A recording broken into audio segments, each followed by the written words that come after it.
Hello, everybody. We have been waiting anxiously for this fabulous event. For months, we've been waiting. So I get the honor of moderating tonight, but first I get to introduce Lindsay Gardner, the author and the artist of Why We Cook. And as an introduction, I'm going to read part of her introduction in the book, and it's amazing.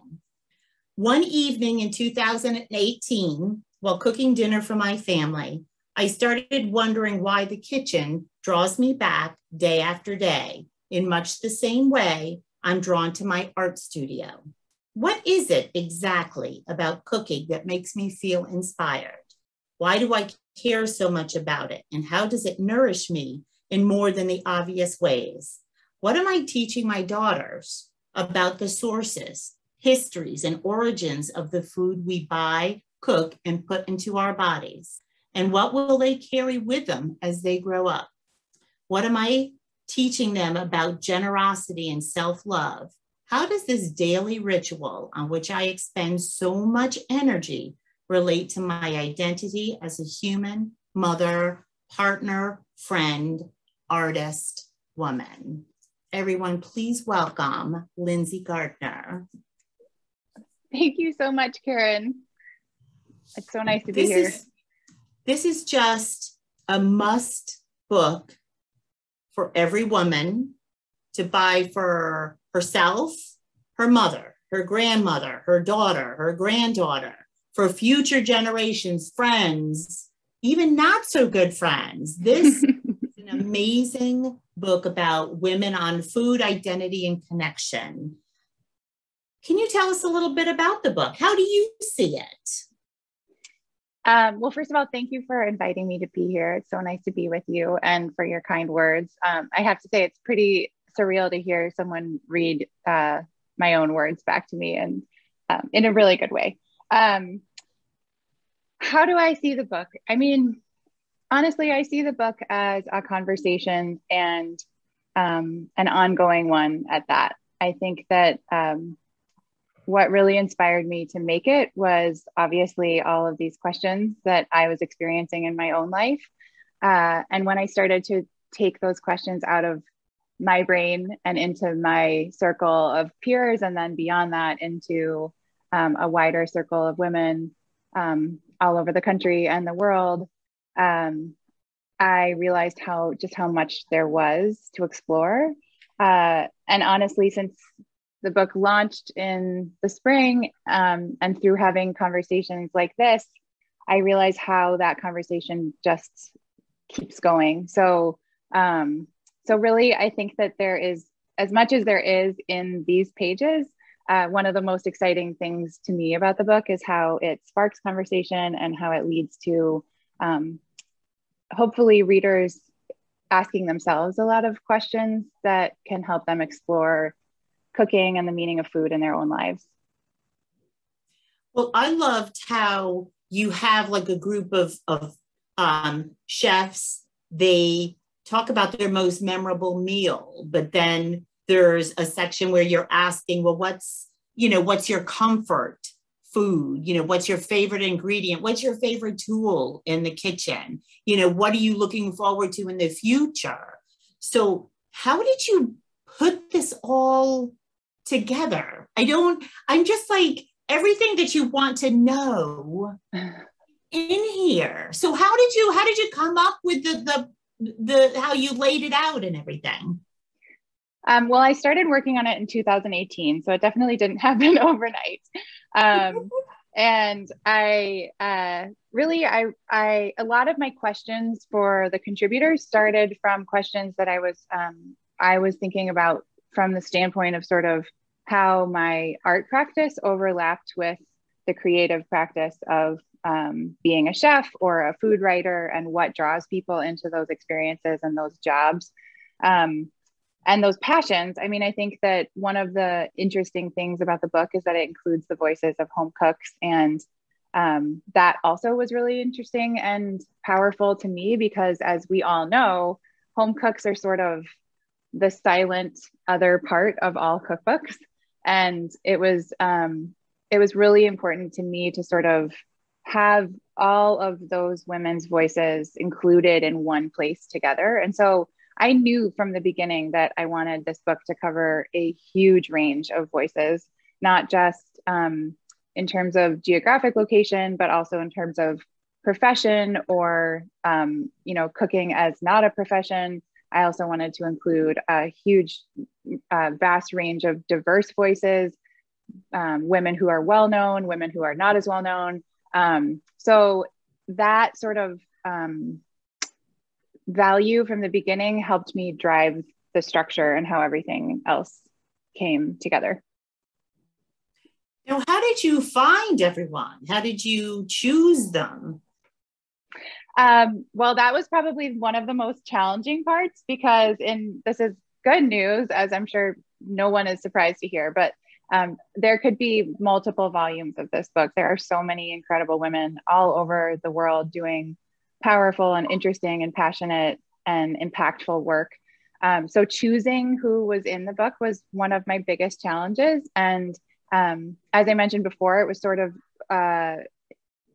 trying to balance in terms of who, like what kinds of people were represented in different jobs and different places and different ages and backgrounds. And so it was an ongoing process. I mean, I added contributors as late as fall of 2020 to the book, and the book came out in spring 2020. Oh, sorry, fall of 2019. 2020 didn't really happen, right? Nope. Sorry, the book came out in earlier this year. So it was fall of 2020. Anyway, yeah. I was adding contributors until the fall before it came out. And because as happens in this community of people, you're constantly finding out about more people doing interesting things in this landscape. And so I really wanted to celebrate that with the book and with my art. What was the most surprising thing that you learned? I mean, there were so many surprising things that happened along the way. And to your earlier point, I think, you know, I'm not part of the food world. And so when I started doing the research and reaching out to people, I was lucky because I lived in Oakland, California at the time, which is, you know, right at the heart of so much happening in the culinary world. And so there were people that I met that were right there in my backyard who helped introduce me to other people. And that was definitely a strong network that got the research started. But then I would say probably 70% of the rest of my research was just straight up cold calling and emailing.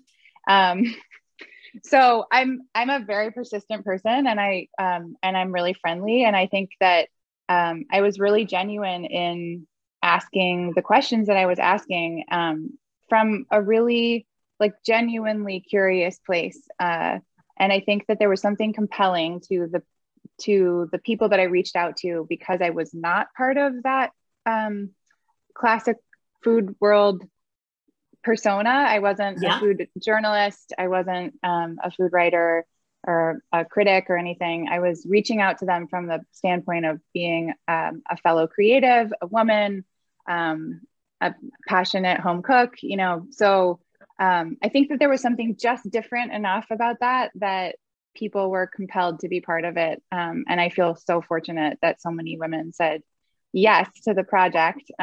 So I would say that probably one of the most surprising things to me was just how many people said yes.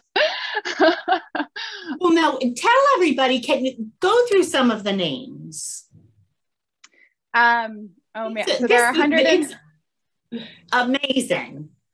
There are 112 women who are contributors. And then there are also, I conducted a survey of home cooks that included 375, I think, home cooks across the country. So, I mean, there is a huge range of women. Anna Gass, who's here with us tonight, legendary food writer Ruth Reichel, Hillel Echohawk, who is an Indigenous chef on the West Coast. There's Jen Castle and Blake Spalding in Utah at Hell's Backbone Grill. Rima Seal. I'm looking at the contributor list now. I mean, I could go on and on and on. Cara Mangini, Deborah Madison, Martha Hoover, Carla Hall. And, you know, so many of these conversations, Gail Simmons, Julia Turshen, Kate Williams.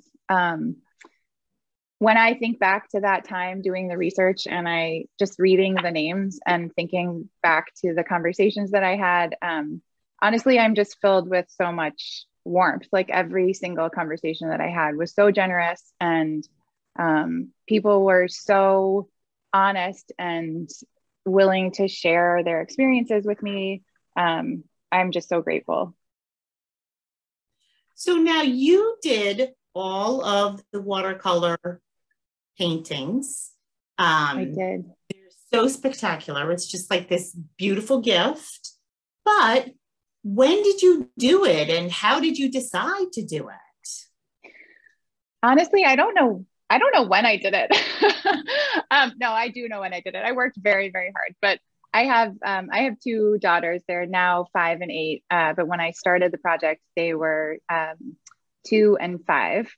And like many women know who are balancing all of the parts of having a family and a career, it was definitely challenging. But I felt so passionate about this project that when I was working on it, which was often for 3 years, it was 10 hours of every day. I just lost track of time. It was such an honor to be able to bring my art to these stories, and it felt very much collaborative in terms of what I was illustrating. One of the really interesting things about making this book, I think that I learned along the way is in terms of the design process, because I was working on the manuscript and sketching all of the art for the book first. I actually had the opportunity to, I sketched every image in the book. So everything in here was done in pencil first. And then the entire book was laid out with my sketches so that when it came time to do the actual full color watercolor illustrations, I knew, you know, exactly what I was painting and where it was going to go and what the scale would be and whether it would be spanning, you know, the whole page or just a small spot illustration. And that was, to me, that was a really interesting part of making the book, because there's so much content and there are so many different kinds of content in the book that it was really like a puzzle putting it all together. And when, you know, as a finished product, it feels like the art and the words go so seamlessly together. And I think that that's, at least in my perspective, that is part of what makes it unique. I think that the art and the imagery and the words sort of all have equal weight on the page. And that was my, you know, hope from the beginning. So it's been really exciting to see it become a real thing and look at the pages and how they printed and see the art just, you know, get woven throughout the text. Do you have, before we bring Anna on, do you have a favorite painting, a favorite page? Ooh, well, I mentioned to you before we got started tonight that I painted all of the final paintings. Probably I had started just before lockdown in California in March of 2020. And so the majority of the paintings were made throughout the pandemic. And so I actually, while that was challenging in some ways because it was such an intense time and with young kids, our kids were home from school, obviously, and we were balancing all of the things that everyone was balancing and is still balancing. But I look back so fondly at that painting process because it was like a bright light in the midst of a really dark time. So I look back really fondly at painting all of them. But I think, let me see, I think that one of my favorite paintings was for an essay written by Leticia Landa, who is the deputy director of La Cocina, which is in San Francisco. And I painted, this is the illustration. And I think that one of the reasons I love this piece is because in her essay, she talks about that's sort of actually similar to what I hope we get to talk to Anna about, the recipes that she sort of inherited from her family's Mexican heritage.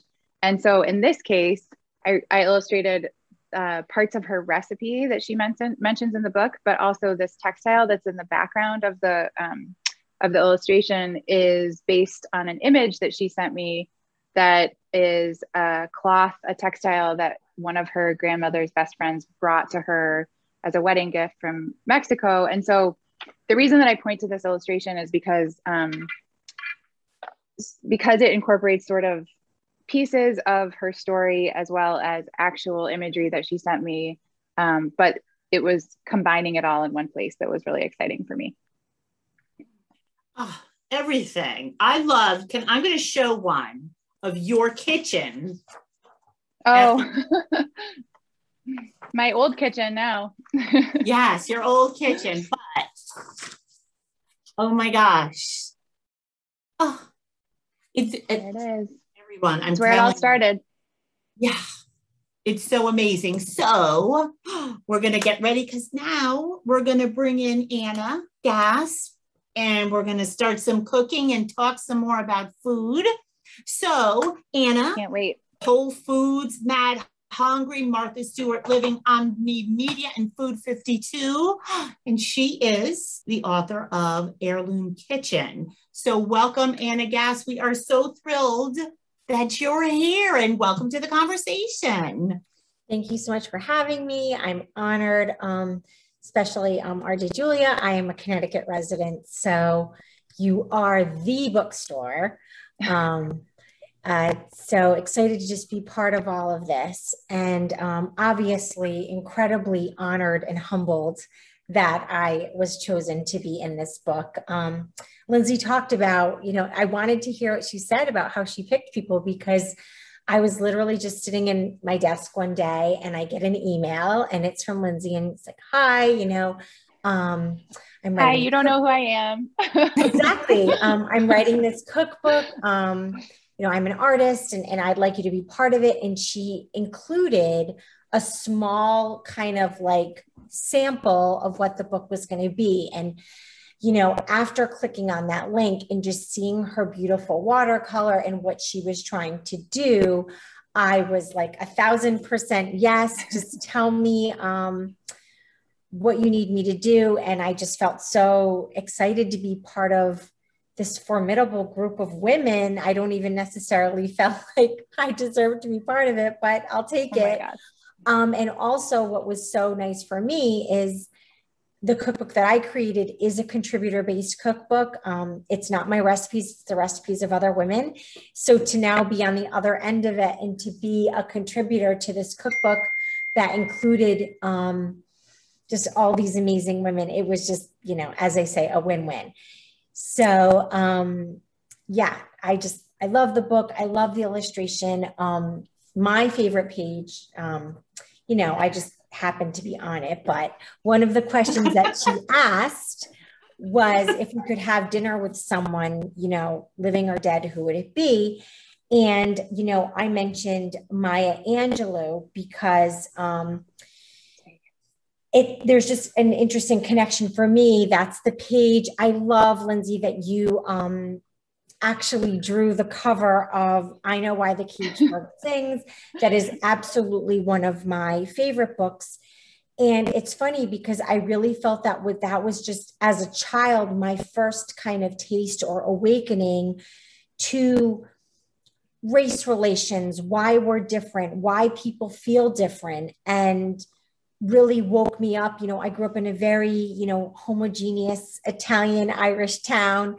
And that really opened my world to a different perspective. And I think if I had to pinpoint one point in my life that led me to write a book about women from all over the country, that was it. So wow. Everything's really full circle. And Maya's grandmother was, had her own garden. My grandmother gardens. And I just felt, wow, if I could have dinner with one person, she would be it. And we would talk all about gardens and food and grandmas. I would love to be at that dinner also. I mean, I would pretty much like to be at every dinner that was mentioned on this page, but especially that one. I studied American literature in my undergraduate life. And so I share your admiration of her work. But anyway, without further ado, so one of the questions that Lindsay asked me was my favorite ingredient. So as a chef, I could name a million different ingredients, but if I'm being truly honest, what's incredibly important to me is family food, family heritage.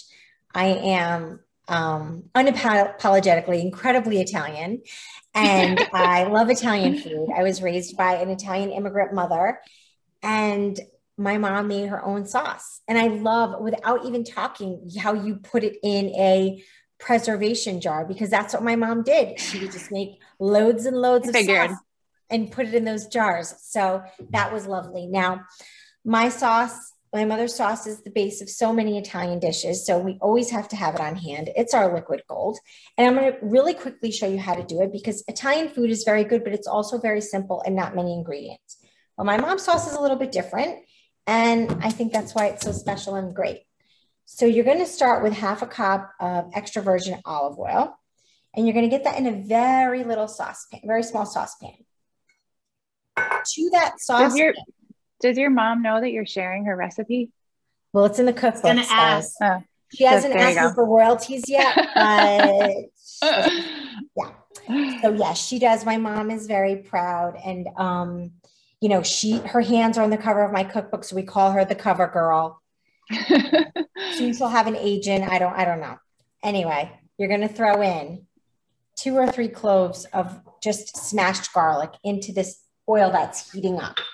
And then you're going to take about 10 basil leaves, and you're just going to tear them and put them into this.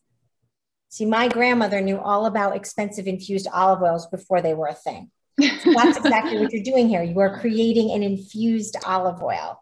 That's something that I didn't know. So what an amazing, I can't wait to do this. It's so easy. And as per my Instagram followers, once they have this sauce and my mom's meatballs, they've never gone back to their old recipe. So yeah, so this is going to steep. Basically think about like making a tea. You know, you're going to keep the heat on low. You're not looking to brown the garlic. You're not looking to burn up those basil leaves. You're just allowing all the delicious flavors of, really, to me, this smells like my summer garden. I have the crushed tomatoes. I have that basil infusing, and I just love the smell that it makes in my kitchen. So you're just going to let this kind of sit, and this is going to just infuse, and it's going to create a base flavor for your sauce. So it's just kind of doing its thing. Keep it on really low, and it'll tell you when it's ready, because you're just going to start to smell it. Another thing that you can do now, like Lindsay, I have small children, so I don't usually do this, but you can add crushed red pepper to this. And then you'll just get, you know, I like to do it. I can put a little, like a pinch in, and my kids won't notice. It just adds a nice little heat on the back of your, kind of on the back of your throat when you're eating it. Or you can make it fra diavolo. You can make it really, really hot and just go crazy with that. The other nice thing is, you know, this is where we poach our meatballs, which is another recipe that we share in the book. So meatballs go in to this sauce, and they cook in this sauce. Chicken Parmesan, lasagna. I don't know. We eat a lot of tomato sauce. What can I say? That's why we have those jars. So this is just going to go ahead and infuse. In the interest of time, we're going to pretend that this was 10 minutes. After that 10 minutes, your basil is going to be incredibly wilted, and your garlic is going to be all just really browned and soft. Now, like I like to say, the basil and the garlic, they have fulfilled their destiny. We don't need them anymore. So we're going to get a nice big pot. We're going to say thank you for coming to the basil and the garlic, and we're going to actually just drain it out. Okay. And I am telling you, this oil, you can put it in a jar and give it to friends as a infused olive oil, because that's basically what you did. And this now creates the base of your tomato sauce. So I'm going to turn this on. And now I'm going to add 8 cups of crushed peeled tomatoes that I blended to this. And do you have are these canned tomatoes or are they fresh? Well, these are actually canned. Our gardens are not doing so great this year, but we're hoping another couple weeks we'll have a whole bunch. My son, he's now 8, but at that time, 7-year-old son, decided to become a gardener during quarantine. So we created a garden at my house. My mother has always had a garden, but he wanted his own.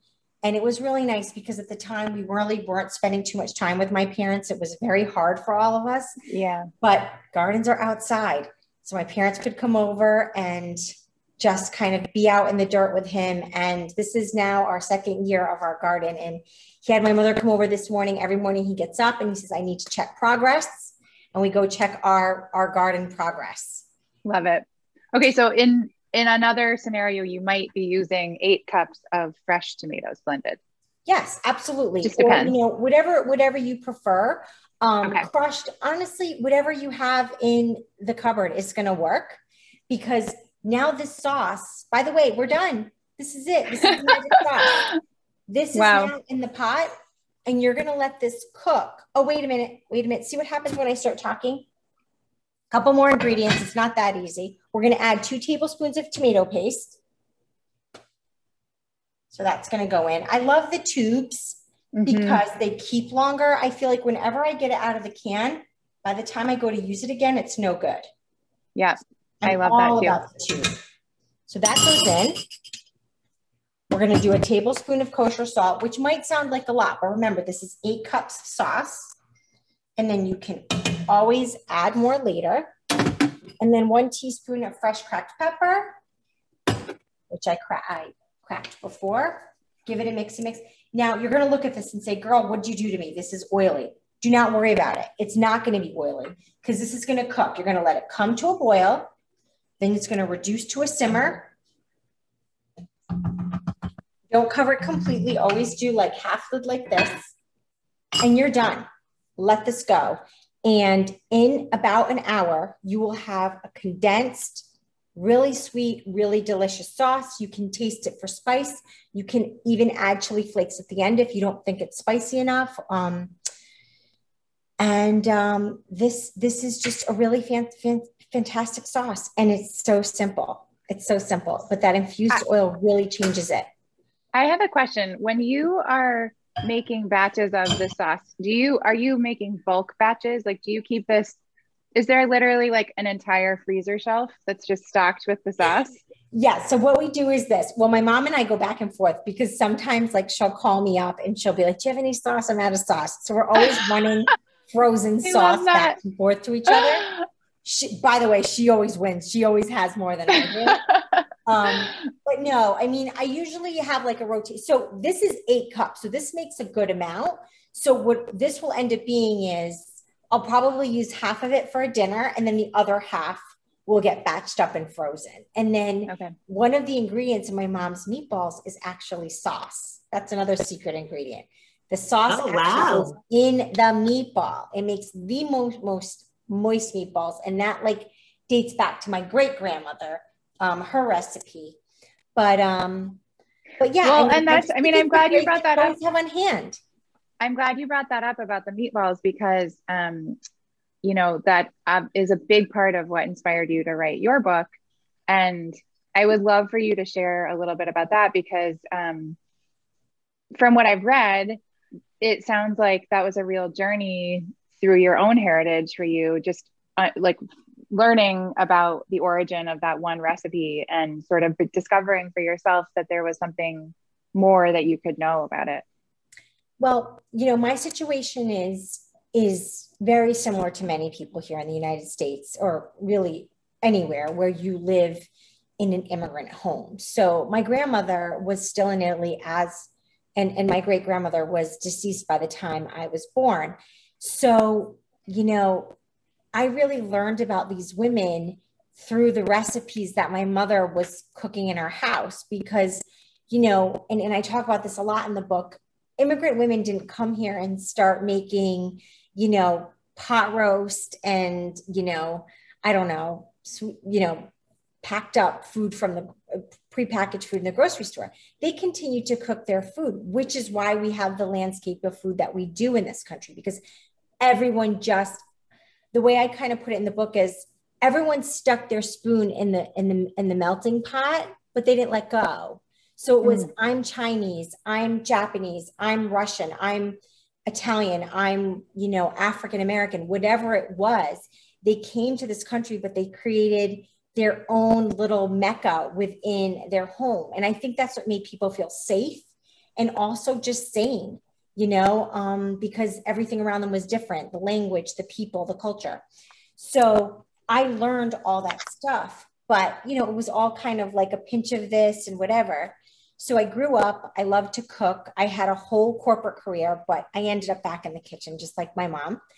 And I realized I didn't know how to make any of her recipes. So learning these recipes created this incredible like tether to the old country to learn why all these things came up and why we do things that the way we do and why, you know, the sauce is this way and all these things. So then I ended up in all these other kitchens. And I, just like you said, like talking to me and all of these amazing contributors that you had, you started making parallels to your own life. And what I said is, whether I was in the kitchen standing next to a Cuban woman, a Chinese woman, a German woman, it was like I was standing next to my own mom. The sentiment is the same. And I always say, you know, we're really not that different. I don't care where you're from, a million miles away, you get in the kitchen with someone and you truly realize that we all have the same values, the same loves. I always say everyone loves their country and their mama, everybody. So once you realize those two principles, everything moves off of that, and food is a part of that. So I don't know. I think all of that kind of taught me these things. Yeah. In your book, everything in your book pointed to that, because all these women said the exact same thing. And the other thing I love about your book, and it's the same thing that I did when I went around the country cooking with women to get all this stuff, I had two criteria for the people that contribute to my book. They had to be a good cook, and they had to, you know, three: good cook, had to be an immigrant, and had to be female.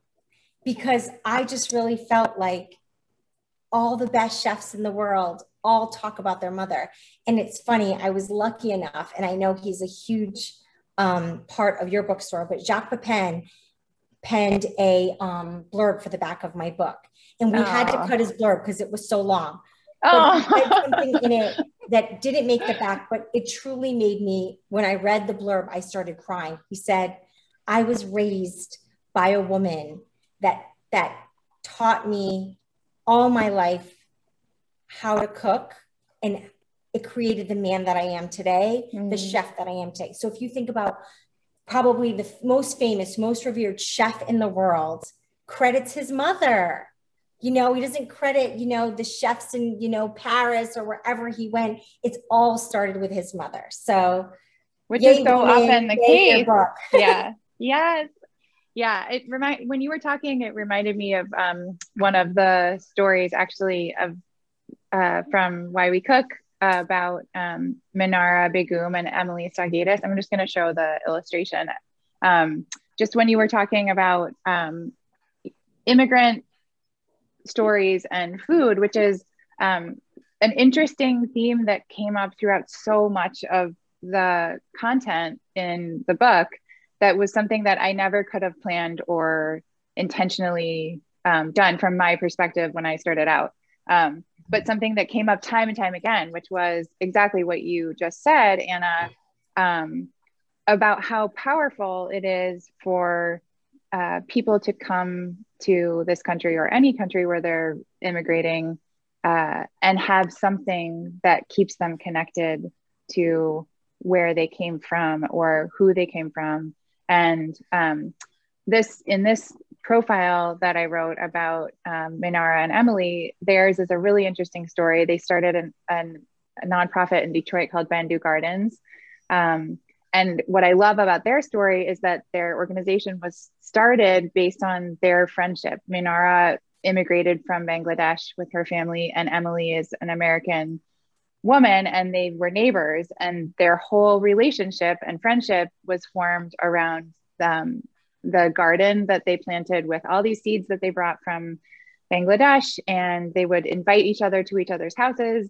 And then it formed this friendship before they could even communicate in language. They didn't speak the same language. And so out of that has come this beautiful and powerful organization that is helping Bangladeshi women cultivate their gardens and then connect their gardens to local restaurants who want to buy their produce. So it's all connected. And I just think that, I think that is one of the most powerful things about food, not to say that everyone is the same by any means, but just that it can be such a place where people can come together and always have something in common. You can always talk about something. Well, I always say that food is the universal language. So we all need food, we all cook. And it brings up a subject of the change in food during COVID and how the food industry totally changed. Everybody changed. How did the two of you, each of you, see the change during COVID in food and maybe in your own kitchen? You want to go first, Anna? Well, personally, for me, I didn't realize, I know it's almost embarrassing to say, but I didn't realize how wasteful I was. And I don't know if that's the right word. I don't necessarily throw food out, but what I found was, I was always just in this notion, well, oh, this recipe calls for ginger. Let me go run to the store and get it. Or I always make this with this kind of pepper. Maybe as a chef, I'm almost more guilty of this, running, to get that Serrano chili, whatever. And of course, especially in the beginning, we were very fearful to go to the grocery store. There's a lot of people. You have this mask on. I mean, at one point I was like wearing gloves. It was like insane. Like sometimes I look back on it, it feels like almost like a dream, like what we went through. And so like my grocery, and you don't understand, like the grocery store for me is like a sacred place. Like I love shopping. Yes. I love walking the aisles. Same. Don't bring my children with me. Me too. It's like me time, which is not normal probably, but for me, I love the grocery store, reading labels, whatever. And that was taken away from me. And I was like, all right, I'm home. I made this weird rule that I would only go to the grocery once every 2 weeks. Don't ask. No, it had no logical sense. It was just something I had decided. So every night it was like, okay, nope, this is what I got. I'm going to throw it together and we're going to make it work. And it always did. So I'm thinking, how much gas am I saving? How much time am I saving? I'm being so much more creative in the kitchen. So as a chef, I was kind of like, I can't believe that it took a pandemic for me to learn I don't need to run to the grocery store for a knob of garlic. So that was a big thing. And I think as far as just what I've seen universally is I've seen people become more open to cooking. One thing in your book that I love that Samin Nosrat said is the one thing she loves about cooking is there's always tomorrow. And I think that's why I went into food, because one, I definitely have ADD. So the fact that every day is different in the kitchen, it works for me.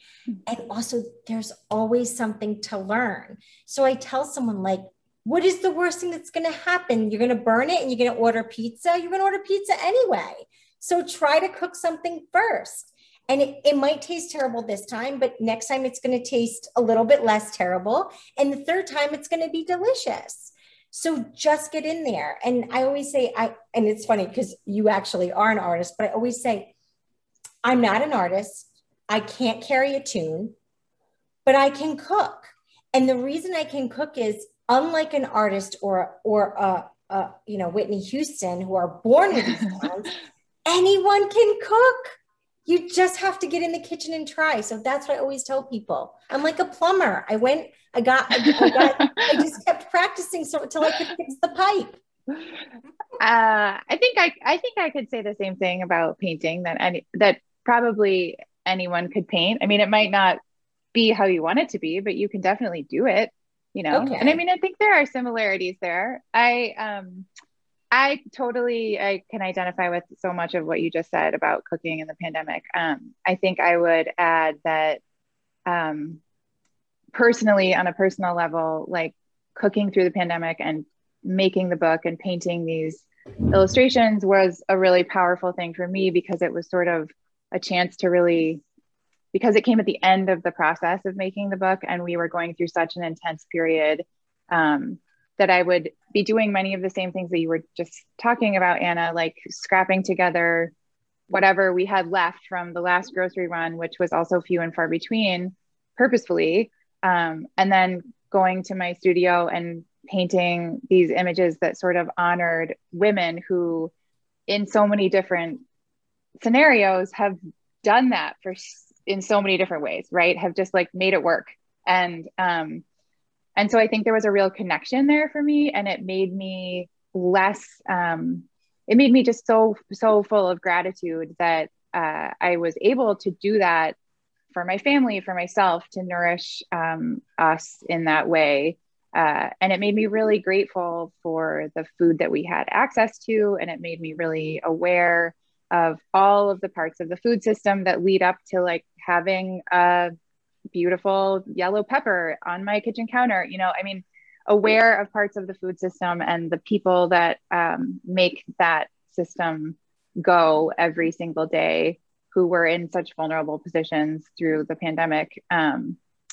Just aware of all those different pieces that come together on our kitchen tables every night. And so I think I was simultaneously like processing that in a new way during the pandemic. And also, you know, it was a highly anxious time, as you talked about, but also just, I felt so fortunate to be able to continue to feed my family and to continue to have sometimes to put together a meal that felt satisfying and sometimes artful. And I mean, I had a sourdough starter that I like really invested in and then totally gave up on, just like everyone else.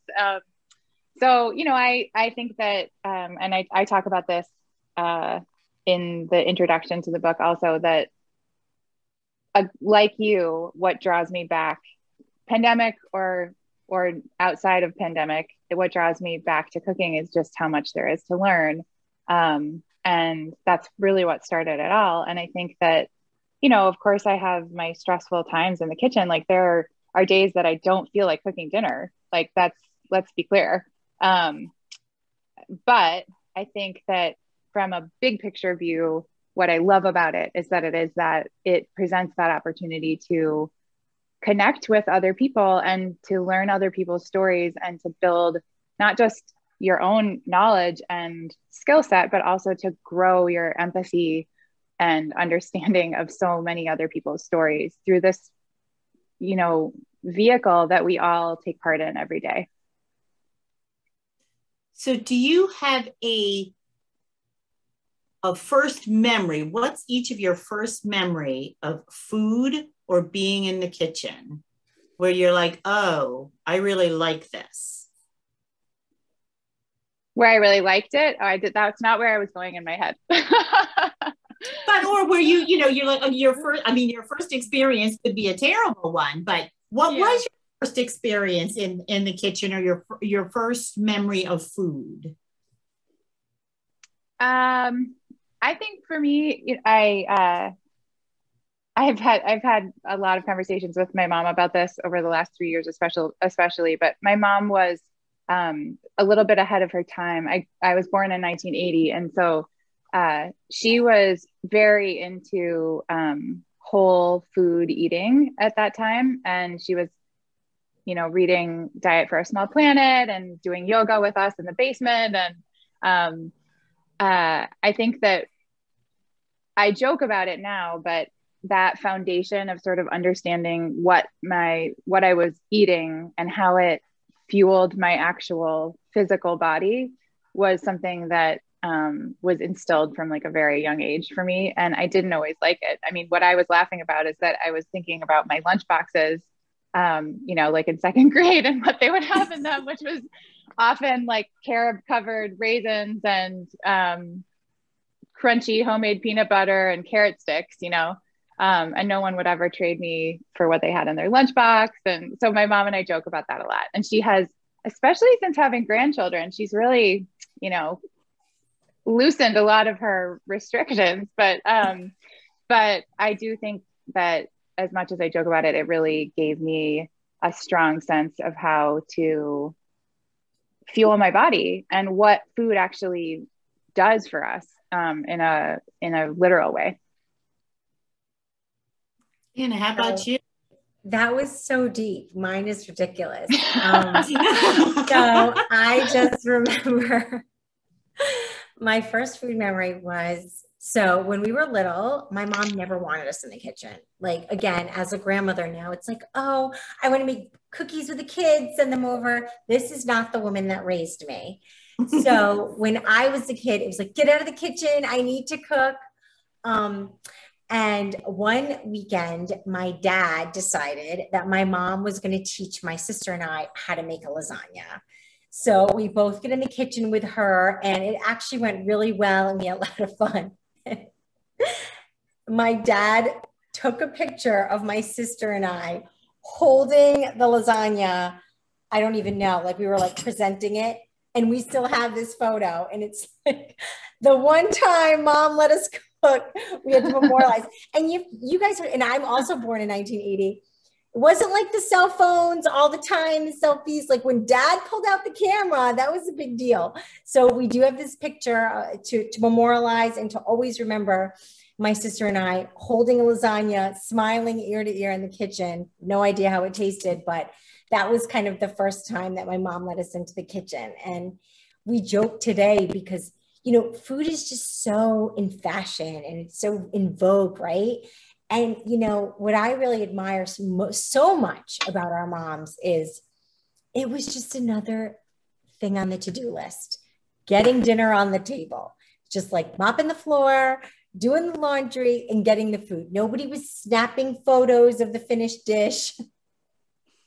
I think that it's something that moms of our generation really underestimate about themselves, actually.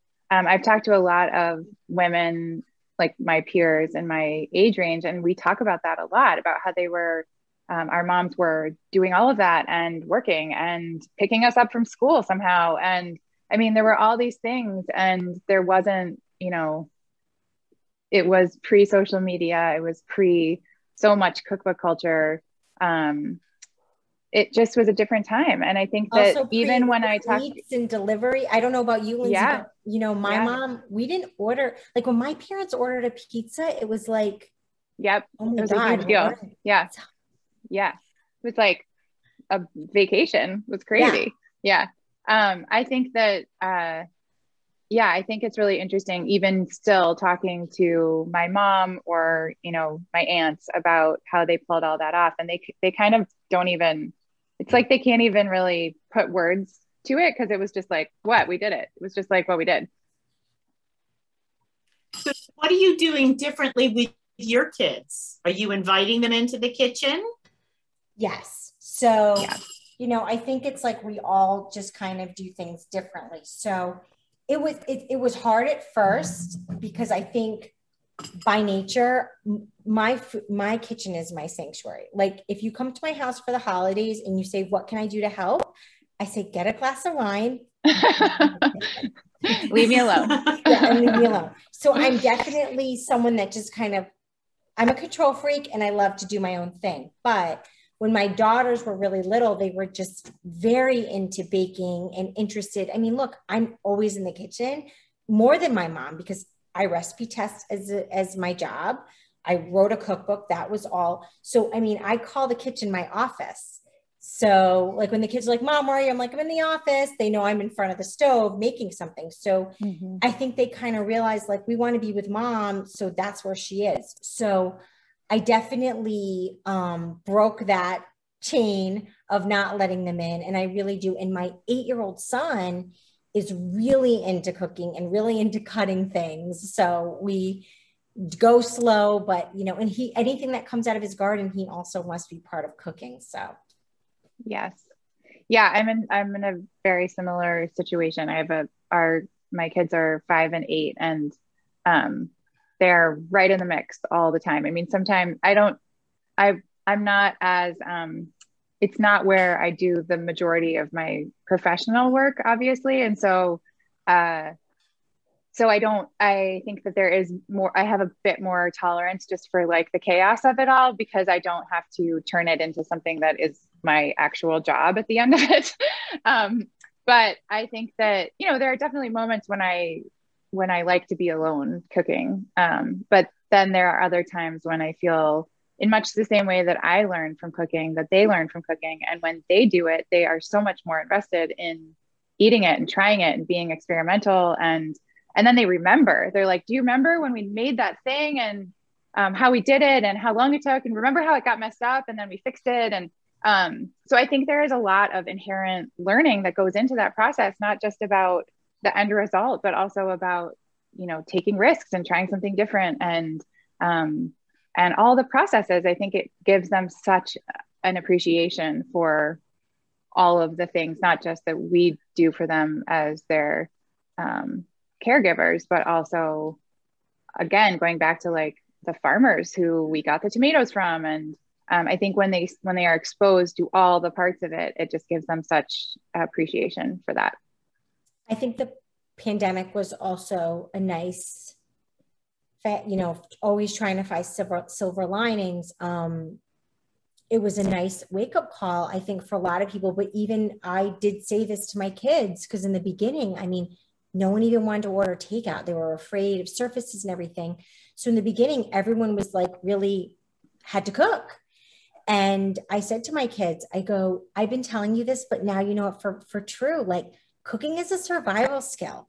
You can't always count on calling up and getting a meal, or even being able to, you know, maybe make something frozen, because if you didn't go get, you know, the frozen, whatever, I don't really buy a lot of frozen foods like fish sticks, I don't know, chicken nuggets, whatever. If you don't have that stuff, like, you're going to have to figure it out. And one thing that you said before that really just, I admired what you said about like the food chain and everything. And another really important thing, when we were watching the news and we saw the food lines, and I did take a moment to explain it to my kids and say, look, you might be eating kale tonight because that's what we got, but you're eating.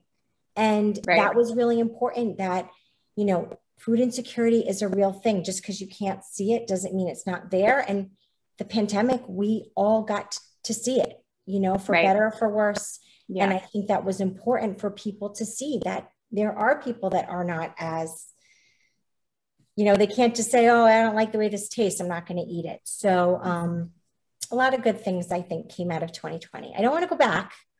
Hopefully we're not going to go back. But Fingers I think crossed. a lot of good things came out.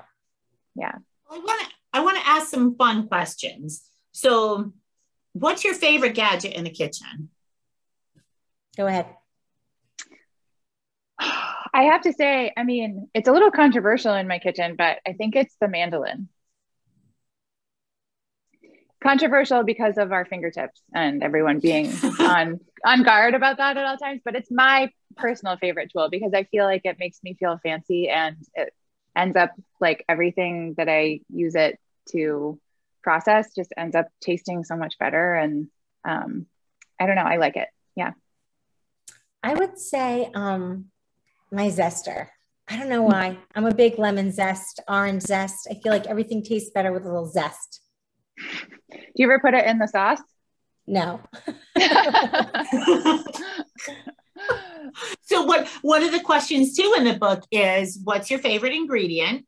So, Anna, we know one of yours, but do you have another one?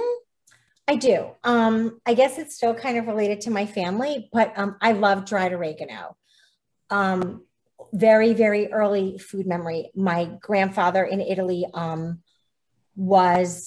he used to work on building bridges and highways and all this stuff. But at lunchtime, they would go into the mountains and have their lunch, and they would pick oregano. So then he would come home and dry it. So it was something that he would actually bundle up and send to us in the US.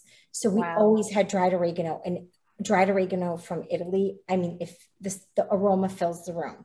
So I don't obviously have that in my kitchen, but I always just have organic dried oregano. And that I will put in my sauce. I love sprinkling it on pizza, steak. I mean, I just feel like whenever you just don't know what spice to use dried oregano. You can't go wrong. Oh man, I'm never going to think about oregano the same way after that story. I think that I would say fresh herbs of all kinds are high on my list, but I think that in terms of like a pantry ingredient, I think garbanzo beans might be my number one. Oh. Because I use them in so many different places. I mean, they're so good in soups. I bake them and put them on salads. I make hummus. There's just so many different ways to use them. And I feel like there's always like some form of a garbanzo bean in my fridge that I can add to something. And I think that it's just, I don't know. Yeah, that's one of my favorites. So what's your favorite newest like recipe you've done or food that you've discovered? Ooh, I need to think about that. Favorite newest recipe or food. Do you have one, Anna?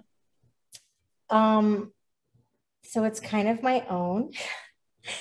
I created I put it up on Instagram. It did very well. I did an upside down pizza. Oh, I saw that. Oh. I want to try it. It's pretty cool. I'm very proud of it. I can't believe it worked. You take a cast iron skillet, you put in all your toppings first, raw. I put onions, garlic. I put some canned artichokes I had. Then you lay down your mozzarella cheese. Then you put your sauce on top of the cheese. Then you put your raw dough on top. Seal it up and bake it.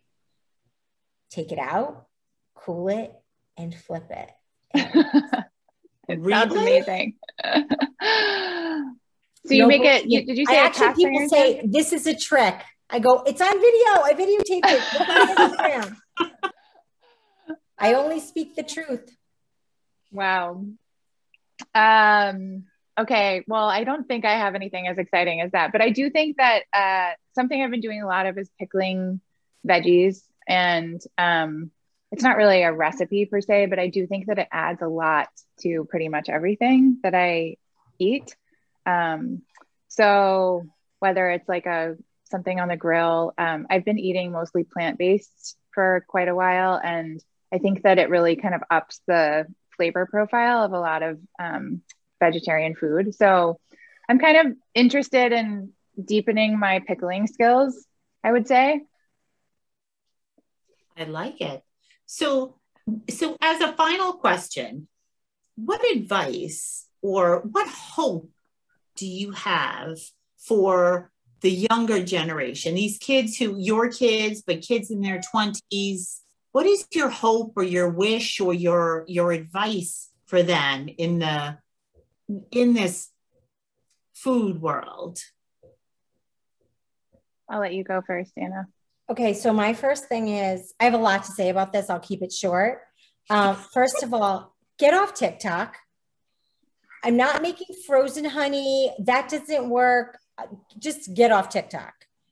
But all seriousness, get in the kitchen. You need to know how to cook. At some point, you're not going to be home with your mother. Processed foods are terrible for you. They will not sustain you. They're full of chemicals. They were in the 70s. They still are. Just learn a couple of basic recipes and go. Very practical. I love it. So I would say that I think what's hopeful about this moment is that there are more women at more visible positions throughout every part of the food industry. And I think that going back to what inspired me to make the book was that I couldn't find a book that had all of those people highlighted in one place or brought all those voices together. And I think that through the research and getting to know this community of women and all the women that I don't know yet that I've read about, you know, it goes back to that, if you can see it, you can be it. And I think that's what gives me hope at this moment, that I do think that there is a shift afoot, and that people that have not historically been in leadership positions are achieving and have been achieving things for quite some time, but are starting to fill those leadership positions, and that will bring change. And I think that makes me feel really hopeful. I also just think that, you know, going back to what we were talking about earlier, that food is a place that that everyone can be part of in some way. And I think that when we teach our children that they can be active, like what Anna said, and be empowered in terms of feeding themselves and making choices about how they do that and what they buy and what they make, that creates a very different scenario than not being in control of that at all. And I think that there is so much to learn from that, and so much empathy that can come out of that experience for kids as they are children, and then as they grow. That there's a lot of power in that. So yeah, that's what gives me hope. I hope you two realize how amazing you are. This has just been an honor and a privilege for RJ Julia Booksellers to have you both, that you agreed to do this. This has been thank you. Spectacular evening, a beautiful event. And I don't know if you guys wanted to say any last words to our audience, because they were fabulous too. I'll let you both give the final word. Well, I'll let Lindsay have the final word. I will just say again to Lindsay, thank you so much. Books are forever. So I will be forever part of this group. And I'm so honored and humbled, like I said before. So thank you so much. And thank you to the audience for listening to us, you know, wag our chins for the last hour. I want to be in your kitchen to smell what it smells like. It does. It smells really good. I think I might have to see what I have in my own pantry and try to make that when we are finished here. Thank you so much for having us, RJ, Julia, and Karen. Thank you for your thoughtful questions. Anna, thanks for being part of this and for being here tonight and sharing your mom's recipe. I just love how the circles continue to expand. And I think that is, you know, it's very surreal to see your work kind of culminate in this way and then go out into the world in book format. I know you can identify with that, Anna. And I think that there, you know, I would be lying to say that it wasn't scary at parts to see my book baby go out into the world and not know what it would garner. And I think that I just have been continuously so thrilled that people want to engage in this conversation. And so that's what I'm just really grateful that it's out there and that people are hopefully taking it as an opportunity, not just to learn about other women and what they're doing in the world, but also to reflect on cooking in their own lives. So I'll leave it there. Thank you, everyone. And please do not forget to purchase a copy of Why We Cook. And I see the Heirloom Kitchen too, Anna's book in the background. Don't forget to buy one of those too, because it's spectacular. So thank you, everybody. Have a great evening. Thank you. Bookstore. Thank you. Thanks for having us. Thank you.